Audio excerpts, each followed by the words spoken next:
திருமதி தாரகை கட்பட்.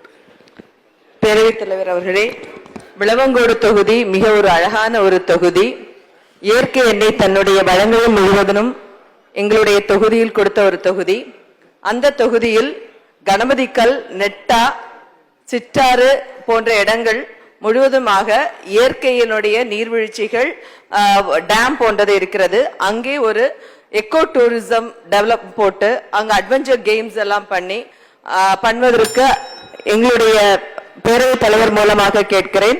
அதுபோல காகோடு ஊராட்சி, நீங்க பொது உறுப்பினர் தவறு இல்லை, நீங்க பேசுனது அவையில இருக்கட்டு. இந்த 110 விதியில 2 அறிவிப்பு மாண்புமிகு முதலமைச்சர் சொல்லியிருக்காங்க. அதுல உங்க கருத்து நன்றி சொல்லி அமருங்க. பேசுங்கம்மா பேசுங்க. சாரி,